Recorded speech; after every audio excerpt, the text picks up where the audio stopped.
welcome to Marie+One. I'm Marie, and today's plus one is Ethan. Yes, I just realized I forgot to ask you how you say your last name. it's all good. You can just call me Kusha Oh, K. Kusha K. Okay. Yes. Okay. Do you want me to call you Kusha K throughout the episode, or? Yeah, probably Kusha Yeah. K. Yeah. Okay. No, that works. Okay. Perfect. Well, Kusha K, how are you doing today? I'm doing good. How are you? Good. Thank you. It's a pleasure to have you with me. I appreciate that. And so for me and our audience, would you like to present yourself in a few words for us? Absolutely. So, my name's Ethan, but my professional rapper name or artist name is Kusha K. I'm originally from Tucson, Arizona, but I was kind of from everywhere, raised everywhere. But I make music of kind of all genres. I've been through the cycle of life of going through a lot of different experiences that's shaped me into who I am today. But yeah, a little bit about me. Nice. Okay. And we talked a little bit offline Yeah, about you and why you wanted to come here in the podcast absolutely. and all that. And so you're younger than me. Hmm. You're 19, right, or about to be 20? I turned 20 in March. Oh, cool. Okay, you Yes. turned 20, so you're 20. Yes. Okay. Happy birthday. Oh, thank you. Appreciate it. And so, but I mean, age is just a number, right? It's not because you're labeled young that you haven't gone through a lot of stuff. And I think that's what we're going to go and dive through in this episode together. Absolutely. I know at least that two of your brothers were supposed to just be here with us today. But how many brothers and sisters do you have? So, I call a lot of people my brothers because Okay. it's extended family to me. Oh, I I feel understand. like blood doesn't have to define your family. Mm-mm. You can pick and choose your family because a lot of times blood is not really there for you. Mm-hmm. But two of my brothers are outside, but my blood brother, I have one actual brother. Okay. His name's Sebastian. He's 23. He's gonna be he's an architect. He's gonna be an architect. He's graduating this year from college. Heck His yeah. 4 years. So yeah. Nice. Okay. So you are the younger brother. Yes. How was that growing up? It was fun. I would say I think I got away with a lot, and it was definitely interesting being the younger brother trying to fulfill those shoes. Mm-hmm. Yeah. It's funny because I don't know if you followed the episode so far, but I'm the oldest. I'm a big sister. I have three brothers and three sisters. Okay. Wow. So I'm like the opposite. I had to like show the way, kind of like Hmm. and be the one that gives advice and stuff. And I love it. I think that's also why I wanted to have my own podcast because I love listening, but I also love talking. I get that. Yeah. But so no, pretty cool. So when you mentioned about blood family not always being there, and you kind of like compensate with other people calling them family. Absolutely. I went through that to some extent, but so are your parents not in your life So, anymore? my mom is in my life. She's Okay. been in my life fully ever since Nice. a kid, and but my father, he passed away when I was 6. So growing up, my mom was a single mother of two, raising us, and she did absolutely amazing, and she went through a lot, and I give her a lot of credit because she did absolutely amazing for both of us growing up as a single mother.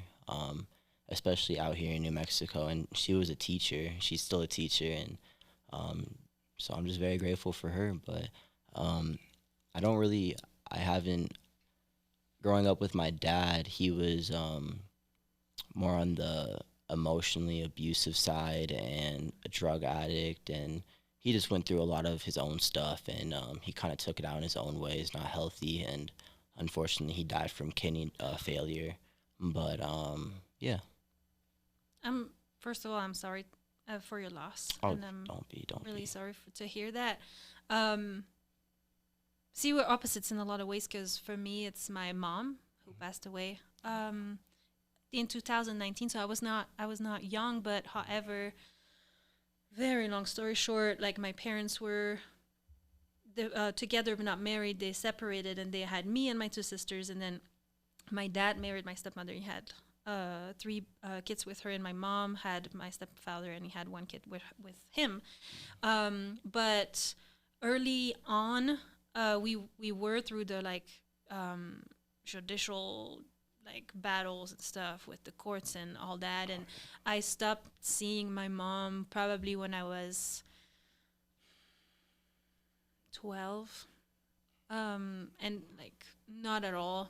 I think starting at like 15 or something, Hmm. and I was really so it's gonna be interesting seeing also your point of view. But when I Hmm. was younger, I was really stubborn, and for me, everything was either black or white. And so with my mom was a lot into drug use and alcohol and all that, and she like same as you for your dad. Unfortunately, she was also battling her own battles and fights and stuff. And Right. now that I'm older and I'm a mom myself, I feel like I see things differently. Hmm.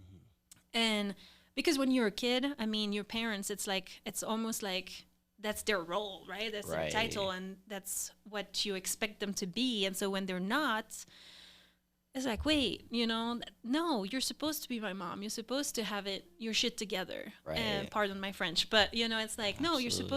you're supposed to not do all that and show me the example. Hmm. And so I went through a lot of that, and not talking to her and always saying I'll never see her again. She'll never meet my children and this and that. And then I moved here because I'm from Belgium, and I moved here, and then like 6 months after I moved here, well, it's not related, but she passed away, and I was not talking to her. And now it's been 4 years, and I'm like, well, cool, Marie, you were stubborn, but now it's over. There's no more, Right. In your case, of course, you were 6, so there's no, I mean, what can you do at that age, at that point? But Yeah. if you could, I mean, being the age that you are today, and the stuff you went through, and we'll start digging into that. But is there anything that you would like to tell your dad today? Um, I wish that he seeked professional help and that he reached out Mm-mm. because I don't think he did, and I don't think he had that support in his life really ever. And maybe he did, but it wasn't what he needed. So I feel like he should have, maybe that was going to a mental institution for a little bit, but I don't know. I just feel like he could have done better. Mm-mm. Were they together when that happened with your mom, or?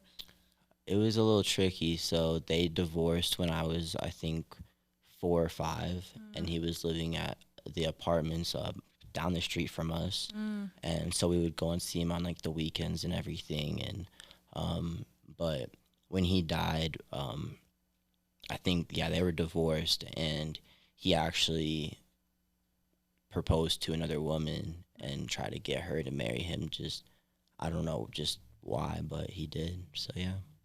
Mm. What a traumatic event growing up. Yeah, there was a lot of traumatic trauma in those like 6 years growing up, I'd Mm. say. Yeah. And I mean, was there a male figure in your life after that? Did your mom meet someone after your dad passed, or no? No, yeah, no. And I had my uncle for a little bit, and then he lived there, but he wanted to get his own family and all that. Yeah. And of course that's amazing. But then after that I didn't really have anybody, and then I kind of just had myself, and my brother was trying to help me, but I think in his own way. But of course, like me being stubborn and the age I was, I wouldn't listen, and Mm-mm. I wanted to do it all my own way, and but yeah. How were you doing with school and stuff at that point? Do you think how like if you look back at young Kusha K, Yeah. were you what was your personality? Um, I would say it was a mix of dark because I would just be by myself and alone all the time, and that's when I started in high school, really getting into substances and myself and having an addiction. Um, but also a mix of just always being joyful and there for others and caring and kind. Mm-mm. And so your addiction and all that dark side, is it something you kept to yourself, or kind of like when you were home in your own room, or Is it something that people could see?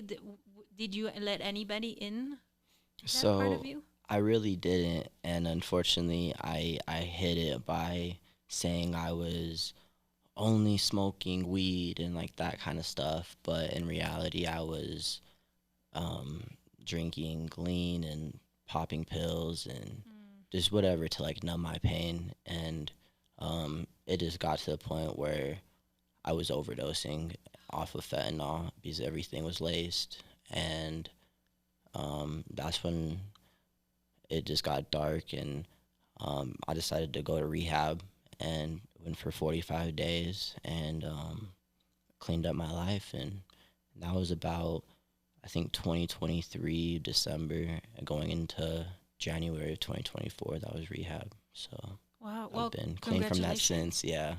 Thank you. That is a big milestone. That's a big achievement. So I don't know if you are, but I hope you're really proud of yourself because that's you can be, you should be. Absolutely. Um, and when do you think that all started? The drug Yeah. addiction. Oh wow. I would say probably ending of 8th grade.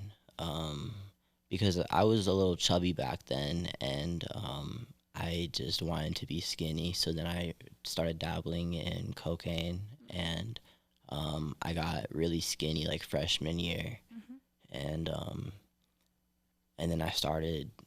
Um, this was about, let's see, over 4 years ago. Yeah, so um, I can't really say too much, but I was just giving people a lot of stuff for money, and Mm, I was using that money to supply my addiction. okay. So, yeah, And when you say you can or you don't want to. I can't, in terms of, I just can't disclose too much Okay, information about it. that's okay. Yeah. Um, so I would because I was gonna ask you, being that young, like how were you paying for all that? But yeah. Yeah, it was a lot of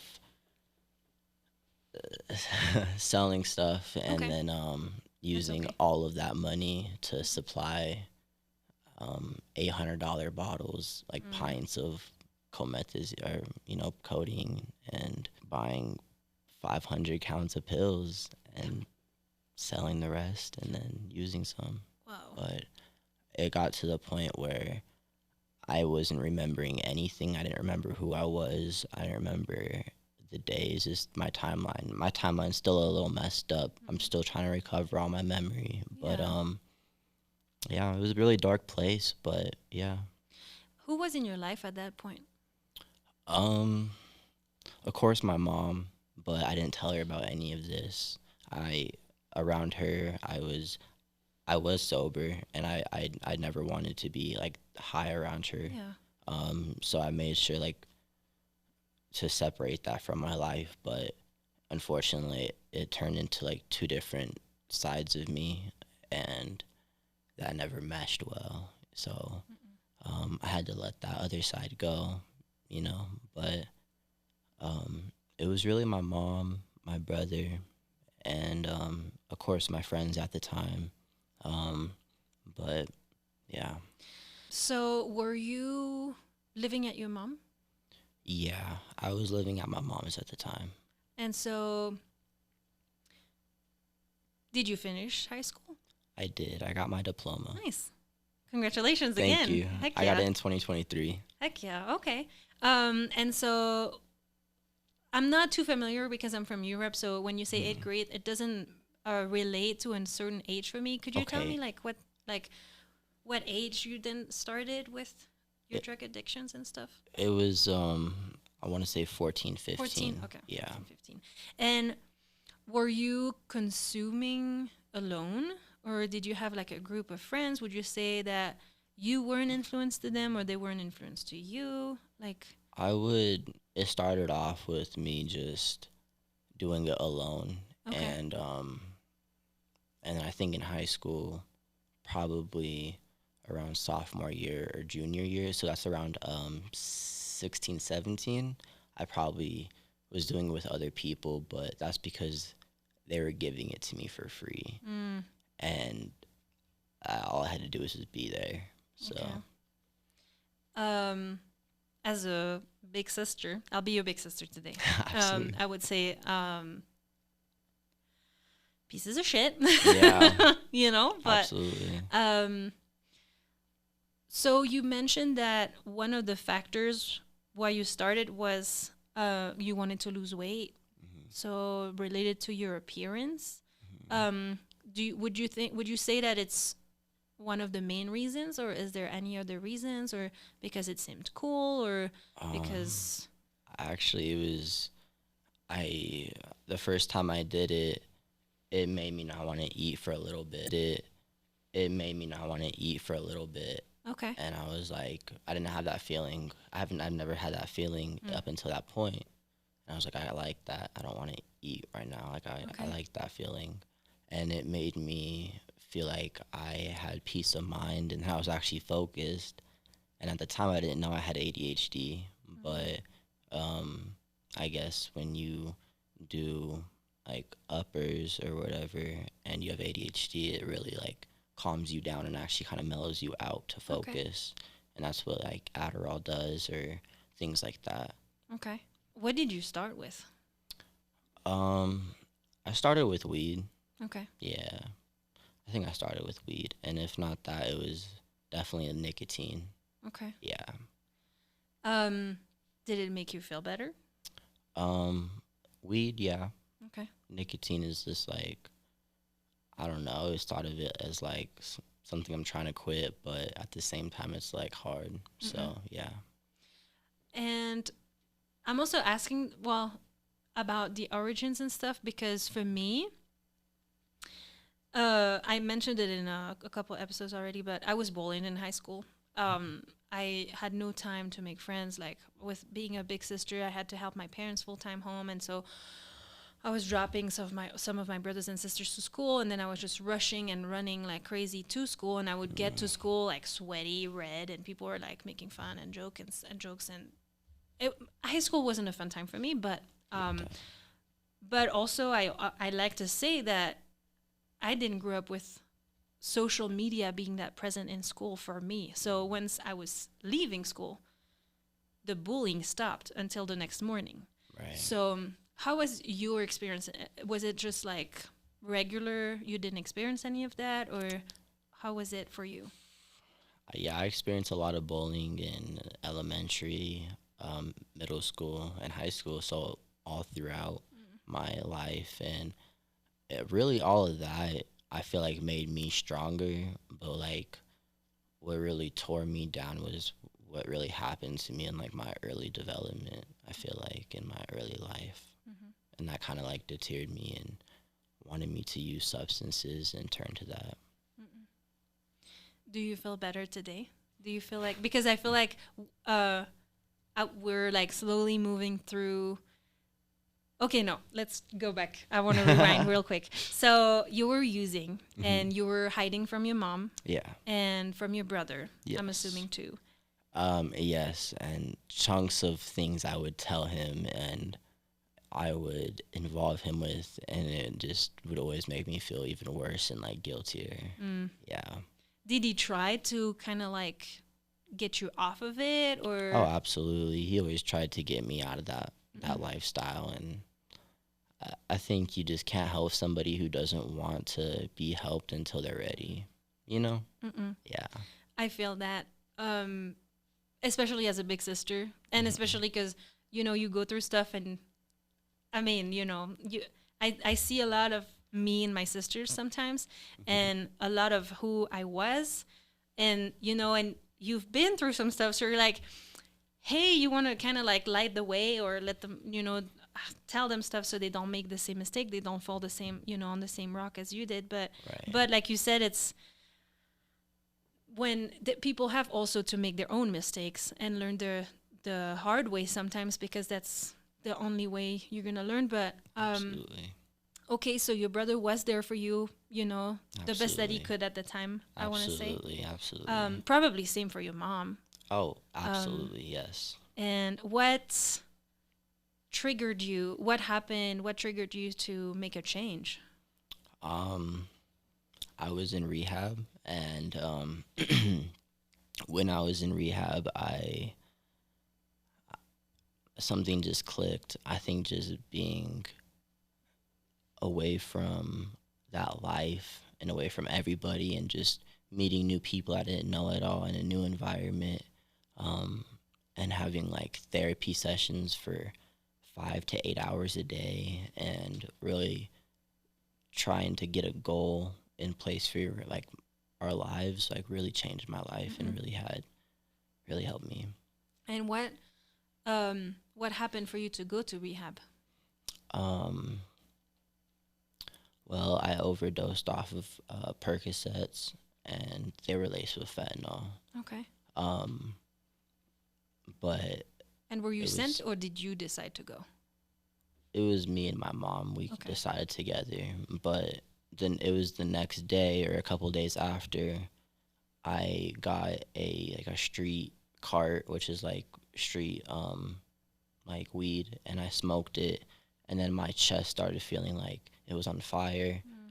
So, and then I told my mom, and she was just thought I was like relapsing on like acid or something. Mm. And after that, she was like, "Yeah, you need to go to rehab." And I was like, "Okay." So we just searched around the next day, and then found one, and then next morning after that, went off to rehab. It was like I think December 8th is the day I went in of 2023. Okay. And how did that go?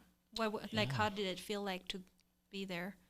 Um, I actually, I actually liked rehab a lot. Okay. I met a lot of cool people in there and met and had a lot of meaningful relationships.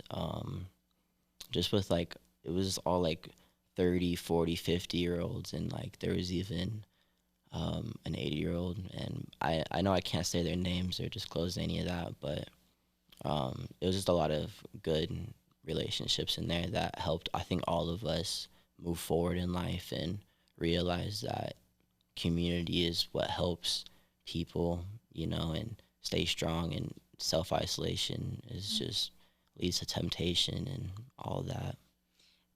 Do you still have contact with them? I have contact with two people. Yeah. Nice. Um, so you've been sober since, oh, you said since 2023, Yes, of December. December 2023. And did you find anything else to cope with, all that dark side of you had since you were really young? A lot of God. Okay. Yeah, a lot of God and um, a lot of music. That's what really inspired me to actually start making music. When I was in rehab, I had a journal that was like this thick, and every day I would just write and write, and I filled up the whole thing by the time I was done, and it was just all like songs and stuff. But after that, I actually just threw away the journal. I even look at it. I just kind of said, fresh start. Okay. But yeah, that's what kind of led me to wanting to make music more, because at the time, 6 months prior, about June of 2023, that's when I really started making music, and ever since it's just been a passion. Thank you. Yeah. Okay. Do you have, like, where can we find you in Okay, your so music? you can find my music on SoundCloud. Um, I'm trying to get all of my music, like all the licensing approved and cleared for um, Spotify, Apple Music, all of those other platforms as well. But you can find all my music on SoundCloud at Kusha K. Nice. Yeah. Okay. And because you had a set last night, I saw, right? How Not did that last go? night. Oh no. Actually, it's actually next Oh Saturday. no. I thought it was Yes. last night. I'm sorry. No, Okay. you're all good. Um. Well, I hope it's gonna go. I'm sure it's gonna go really well. I But appreciate so it. by then the episode's gonna be out. Oh So if yeah, people want to go check you out, absolutely. where are you gonna be? I'm gonna be at Opposite, so it's I you can ask me, DM me for the location at Kusha K on Instagram. Okay. It's easy as Perfect. that, Kusha K. Nice. Heck Yeah. yeah. Awesome. So you said so you started the music kind of like when you were ready to move on from all that addiction, I'm assuming, or ish, maybe a little bit before. Yeah, I started music a little bit before when I was still in the addiction, but when I went to rehab, I think that's when I started thinking of my music as a journal, Mm-hmm. that's what I use my music as therapy and a journal, so I can just document my life and things I'm feeling and things I've gone through and going through. Mm-hmm. Um, yeah, and yeah, it just really helps me a lot, and I just hope it helps other people out too. Yeah. And when you mention God and a religious journey, were you always involved in religion, or is it something that started also with kind of like the new you? Well, growing up, I've always been raised in a Christian household, so I've always had just raised with Jesus. But I think over time, I kind of just went on my own path, um, and then you know, one day I just kind of came back, and I was just like, I need to focus on my religion more. Mm-hmm. Yeah. Okay. Um, how does that translate today? Do you go to church or do you go to Bible studies? I say that I know nothing about it because I'm not religious, but I love hmm hearing about other people's path and journey through that too. Oh, absolutely. I don't go to church right now, but I used to go to a men's addiction group for about Mm. like 2, 3 years at Sagebrush, and that's a church out here. Mm-hmm. And we've been going to that church, since since like we moved here, pretty much like 10, 12 something years, a Mm-hmm. long time. But we don't really go too much. I know my family watches the services online, Okay. but yeah, Okay. Thank you for sharing. of course. So you graduated, and right now, do you live off your music, or do you have a job or another passion? So right now, I'm not living off my music. I think I'm gonna tell everybody you can't live off of music unless if you, I don't know how to say this. I guess sell out. You know, I'll just say it like that. Okay. Um, and if you have money, then that's how you can make it big in the music career because you can promote your money and your music with money. That's how a lot of people get famous. And um, but realistically, I'm in it for the long run, and Mm-hmm. I like the journey. Okay. Yeah, but going back to the job and everything, I actually got a job at a pet store, so I'm gonna be working with animals and everything like that. So it's Nice. gonna be fun. Yeah. Okay. That sounds like fun. Is it something that you think you're gonna enjoy? Do you like being around animals? Oh, I love animals. I have growing up, I've always had dogs, and I grew up having a pit bull boxer greyhound. It was a crazy dog, but um, very beautiful. And then right now we have 3 golden doodles. So yeah. Okay. Nice. And if I take you back to young Ethan slash Kusha K, hmm um, what did you dream of being when you were a kid? Like, what was your, in school, I'm sure it's the same in America when people are like, what do you want to be when you're grown up, you Oh know? yeah. Um, wow. As a kid, I just I wanted to be an entrepreneur, and I still do. Okay. But yeah, I just always wanted to be an entrepreneur. But like as like a young kid, I wanted to just I think what did I want to do? Like firefighter, stuff like that, Mm-hmm. But um throughout high school when I was like 16, I wanted to be an entrepreneur. Okay, nice. Well, it's funny when you say firefighter because in that first episode with Melissa, she's a firefighter, and we were joking because I love watching firefighter shows, hmm and I think in like there's a little part of me that would have dreamed to be a firefighter, Right. but then when you see the requirements And you see the and reality? the reality, Yeah, you're like, it's like wow. okay, yeah, maybe maybe this Maybe is an actor for it. right, yeah, right, yeah. I'm sure I would be amazing in that type of show for sure. Oh yeah. Yeah, no. So, okay, an entrepreneur. That sounds, and I mean, you're 19, so who knows Oh, 20. right? Yeah, 20, I'm so absolutely. sorry. No, don't be. What life has in store for you. Absolutely, absolutely. Um, and as your big sister today, I want to say you have to follow your dreams and whatever flame burns in you, you know? Absolutely. Um, everybody, when I wanted to move here, everybody was thinking that I was crazy, and then I moved here and got married with my husband, and this is my dream life. And but also, see, it's interesting, and that's why I wanted to maybe circle back to the social media Oh yeah. and how you feel on social media. Because for me, um, I thought about the podcast for a long time, but growing up, there was a lot of like, there's always been a lot of criticism from my family, and Absolutely. everything I would share or post or anything, it was always like, oh, but you look fat in this one, or oh, yeah, you changed, or this and that. And so I haven't posted anything on my personal Instagram for the longest time because I'm just like, it's fine. I'm just not going to share anything. And to the point that my son has no presence on social media. He's about to be 2. So, it's also normal. But Oh yeah. we have a special app for just family. And because I don't want him to be in the same, like, dynamic of being judged by, with any picture I share about him. But trying not to lose my train of thought. I always do that. I go like a million places, and then I'm like, and usually I circle back, and then I'm like, circle back. Oh yeah. So it took me a long time to start the podcast because I was always thinking, what is my family gonna think and all that good stuff. And then it just so happened not too long ago that I just realized that my family is gonna be the way they are no matter what, and that I can't change them. And I was just confronted with myself, and I was just like, well, so are you gonna let that stop you, or are you gonna just go? Because I feel like talking to people is my calling. But so and I was just like, okay, F it, I'm just gonna do it.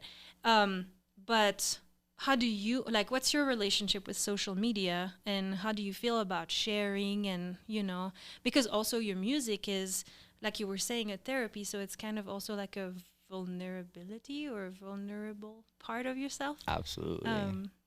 Yeah. It's tricky.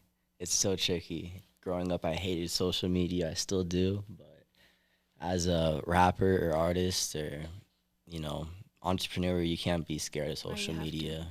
But and that's the sad truth about it. But I still have my opinions about it, and I still handle social media in my own way.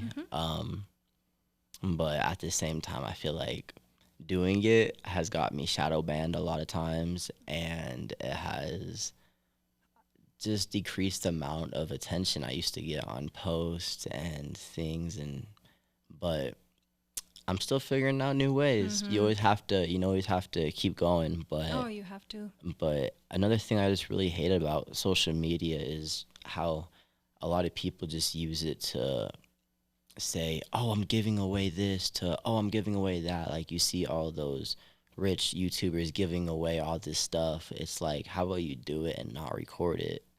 How about you do that? Right. Like, I would love to see that, because you don't have to do that. Like, if you're actually spreading kindness and joy around the world, you don't have to have a camera in their face while you're giving somebody something. But that's just my opinion on that. But social media is just another form of mind control for the government to keep everybody in place so they feel a certain way. Because the government wants, I'm just gonna say this, the government wants people to feel a certain way, so they'll buy more goods, and consumerism goes back into everybody's pockets at the top. And unfortunately, in this country, it's a little tough, because you have people struggling at the bottom that don't get enough, and they're struggling, and then you have people at the top just eating away at their riches.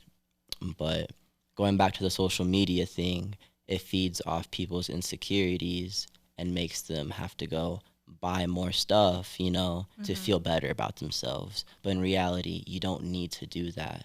Like, you just have to go to the root of the problem for whoever you are, and for me, I had to figure out the root of the problem for me and of my life. And because if you don't, it leads you to some dark places and some demons that you'll have to face, unfortunately, I feel like. But social media does that. I know it's crazy because that's why for the longest time I haven't shared either because it's so toxic. It Yeah. just and also the thing for me that I hate about social media is that, Hmm.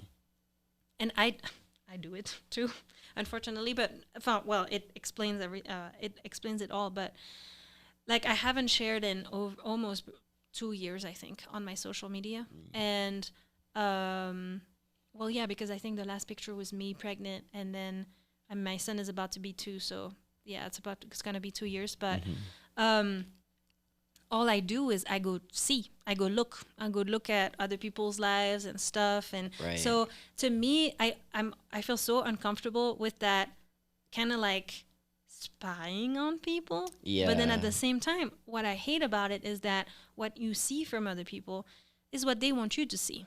Yes. So it's It's not all reality. no, it's all the good stuff and the fun Yeah. stuff, and so you see other moms that are doing everything perfect, and you're there like with your hair like in an ugly bun, no makeup, sweating with vomit all over you because and you're just like trying to go through life, and you see that and you're like, I'm not doing good. Exactly. And that's the crazy part that I join you there too because also all you see and what I mostly look at for me is like Belgian YouTuber influencers, family influencers, but French speaking.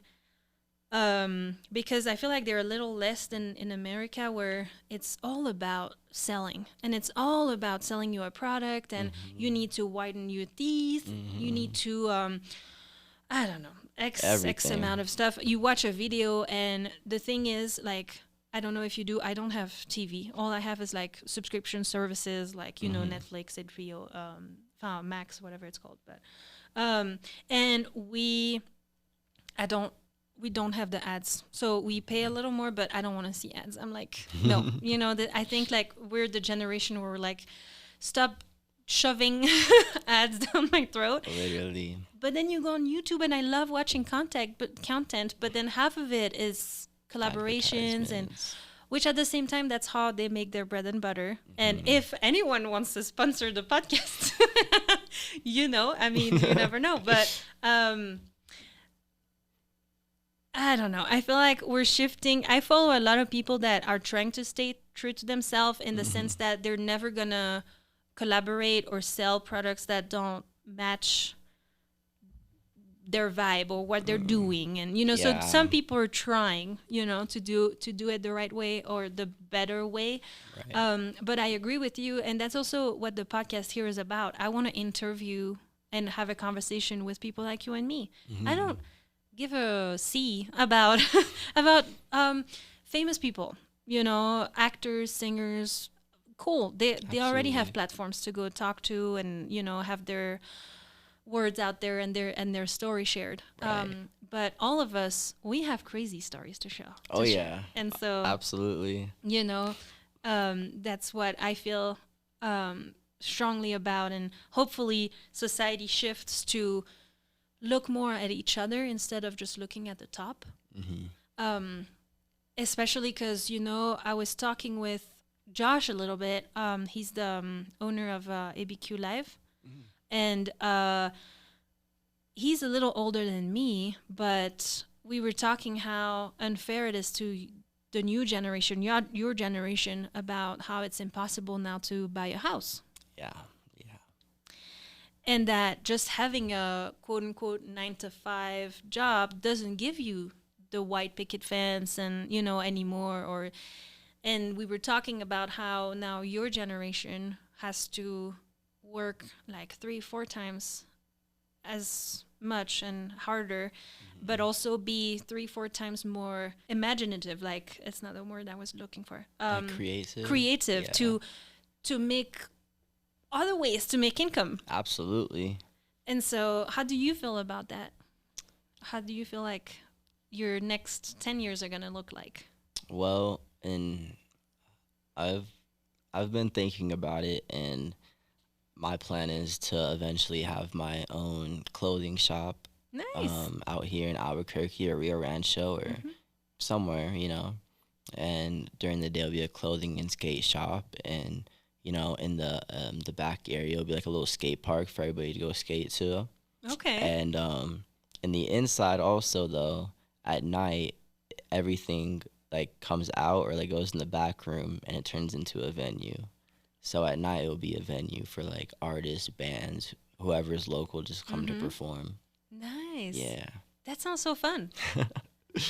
That's all I wish for you because that really sounds fun, and you say it with a lot of spark in your eyes too. Oh So I yeah. can tell it's something that you're gonna pursue. Yeah. Absolutely. So okay, so are you still with your mom? Are you still living with your mom? Yes, I'm living with my mom right now. How is Yes. she doing? She's doing great. Yes. Yeah, she's a teacher. She does a lot. Mm-mm. Yeah, she does a lot. I feel like you have to be passionate to be a teacher. Oh, absolutely. Oh yeah. Do you think you get that from her a little bit? The passion for your music and all that entertainment side of your personality. Oh, absolutely. My mom has helped me through a lot, and I definitely get that passion side from her. Nice.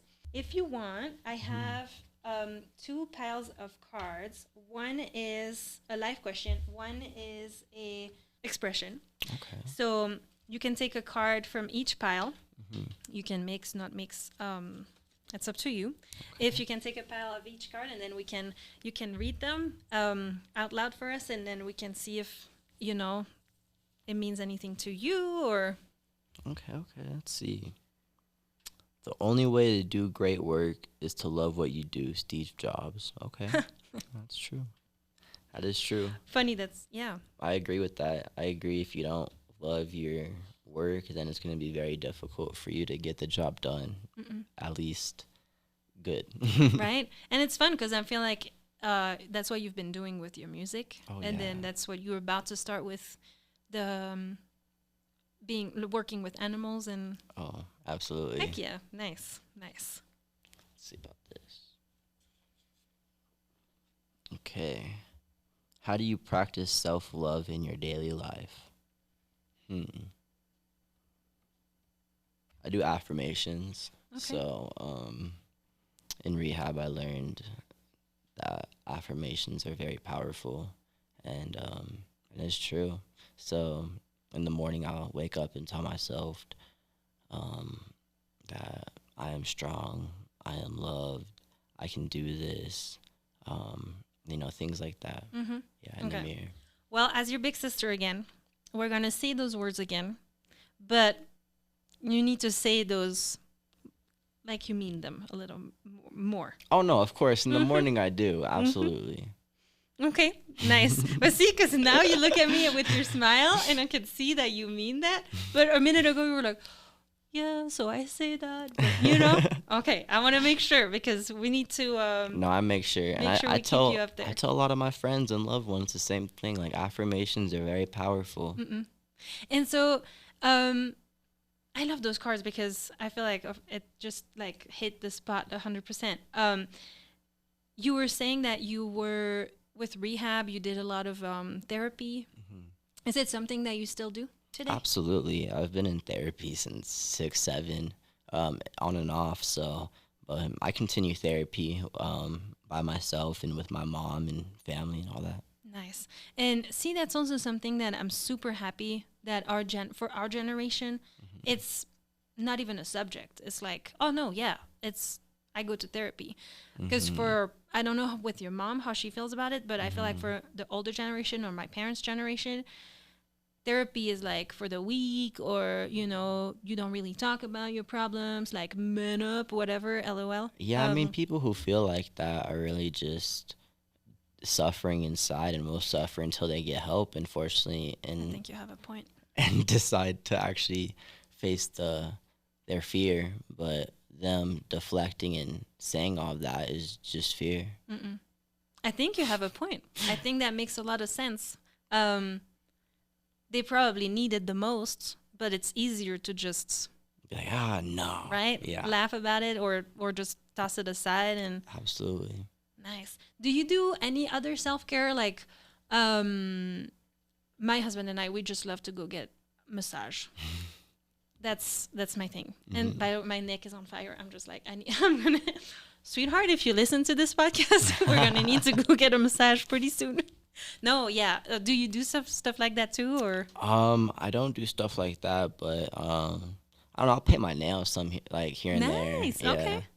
Oh, I love that. Okay. Do you have a preference in color? I like red. I like black. Huh. Yeah. Okay. Heck yeah. Okay. Do Or you have purple. your nails painted today? No, I don't. I don't. They're all beat up. I've been going through a lot lately, but Okay. so I don't have time for that. But when it's like I don't have anything to do and I'm just Yeah. like whatever, I'll just like paint my nails. Yeah. Nice. Okay. Damn, I love that. Okay, cool. So let me see. So there's a tradition on the show Okay. where the last guest asks a question to the next guest without knowing who is going to be the next guest. Okay. And so it's kind of a hit and miss sometimes. And so Aritza was my last guest, and her question to you today is, if it was your last day on Earth, what 5 things would you take with you? Do they have to be things, or can they be people? You decide how you want to answer. Okay. I'm taking my mom, taking my brother,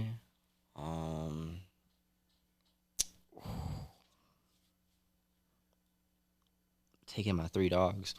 Okay. Yeah. Well, okay. What are your dogs' names? Ellie, Bailey, and Bella. Okay, cool. Okay. Thank you for sharing. Of course. I don't know. I mean, I guess it depends. When you were young, I mean, you don't always think about your last moments, but at the same time, I feel like, ironically, you do think a whole lot about the future and what's gonna happen and what you're gonna do, and you think everything is gonna stay the same. At least that's how I was. And growing up, if you don't mind, maybe we can dive into also your like personal relationships, because Absolutely. it made me think of, for me growing up, I didn't have a lot of boyfriends, and I was also a little scary. I want to be honest, because every time I would have a boyfriend, it would last like 5 minutes, because I would be like, okay, so I want to get married, I want 5 kids, and this and that, and and I was like 16. And men would just look at me and be like, oh, yeah, well, it's not going to work out. Oh man. It was terrible. So how was it for you growing up, relationship-wise? Man, growing up, I had it rough, and I didn't have girls like me, and I just stayed to myself, and I had a lot of friends that were girls, and the times that I would like go flirt with other girls or anything, I don't know, it just didn't work out, or like the relationships that I did have, they just weren't meaningful. But I did meet one person, and her name is Janae, and yeah, she's like the love of my life. But yeah. Are you together right now? Like are you in a relationship with Janae? We're like on and off, but Okay. yeah, we're together. Okay. Janae, we need to talk. Because I'm Ethan's big sister, Janae. No, that's amazing though. Okay. And what makes you say that she is the love of your life? She just makes me so happy. Like, I would give up anything for her, and she just makes me really happy, and I've never like experienced that level of joy or safety or security from somebody, Nice. Well, I wish you both a long love life. Thank you. I feel like you didn't ask, but my advice would be, as your big sister, that communication is the key. Oh, absolutely. It's the key. Absolutely. And I mean, with my husband Joshua, we talk so much, but also I've talked about it here already. But I was so insecure when I moved here. I'm still a little bit, but way less than it was when I first moved here. And he didn't. At some point, he called out my bullshit, and he was like, "Okay, you have, if you love me, you have to stop, and you have to respect that I love you and I find you beautiful, and all that." And Exactly. and so yeah, but we had a lot of talking, went through that process, and same, like if you ever have like something on your heart or something that feels wrong, talk, say it, because it's just gonna build up, and Oh, absolutely. that's how you build resentment and all that, and that's just the beginning of the end. But of course, it's always easier said than done. Do you have any advice for us on that? Ooh, I would say if you truly love somebody, then you would do what's right for them at the end of the day as well, and for you, for peace of mind. Nice. Okay, that's a pretty good one too. Is there anything that you would like to add or you would like to talk about? Hmm. Have you ever heard my music before? No, actually, I've listened to some stuff you posted, but I haven't before that. Okay, I okay. didn't hear about you. Which, circling back to what we were talking about earlier, I feel like it's such a shame that, like you said, and that's also like the same for like investing and stuff. If you don't have money, like money makes money, and so I hope that I don't have a big following right now, but it's growing, and hopefully we can attract people to your music and to your Instagram page and follow you and support you in this journey. Absolutely. But it's hard. Absolutely. I've been um growing my following for about a year and a half now or so, and it's hard. Um I will say I will say it's easier said than done, but a lot of people that do this line of work have to have a lot of money backed up by it. That's what I've learned. And that's like the kind of part about it, but you can always maneuver and make your own ways, Yeah. and get across that and find different ways. So I would say never give up, because it's always a process, and yeah, but it's fun. It is. And I'm sure you know about Josh and the ABQ Life and all that. Absolutely. But networking wise, if you need any help, or if I'm sure that they would be more than happy to, you know, um, guide you and help you and so yeah, don't hesitate to reach out. You never know where it can lead you. Oh yeah. And yeah, you seem to be such a strong person. I appreciate you. At times I don't feel strong. Um yeah. Do you think that you were always like this calm and strong? No. I had to go through a lot. Um at some point I just lost my ego, and I just said, whatever happens to me. Okay. And you just have to love everybody for who they are. If some people that are listening to us right now, if they are going through their own path, with addiction, whatever addiction it may be, Absolutely. or if they have someone close to them that is going through that, what would your advice be? I would say for people that are going through it, that you need to reach out and get support first by admitting you have an addiction and telling your family, telling your loved ones, and going to get help, meaning going to a rehabilitation center and getting as much treatment as you need, whether that's 45 days.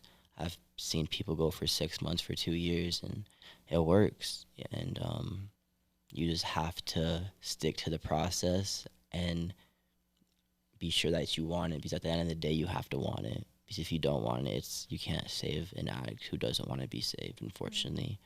But they have to want it. I'm glad you did want it. And I feel like your journey is going to last for the rest of your life. Because you're better right now, and you're off of it, but it's probably still a daily battle. Oh, yeah. So I want to give you all the strength that I can to keep pushing. It. And keep following your dreams. Absolutely. You seem to be I mean, it's in French we say c'est bateau, so it means like it's easy to say, but you seem to be a caring and good person. Thank you. So keep going, keep pushing, and there's always a light at the end of the tunnel. And oh, yeah. It's funny, I keep mentioning Josh's episode, but on it we talk about he had a hard time, and he doesn't like to really like plan or say like, what is my life going to look in 5-10 years? But because life changes so fast. It does. It really does.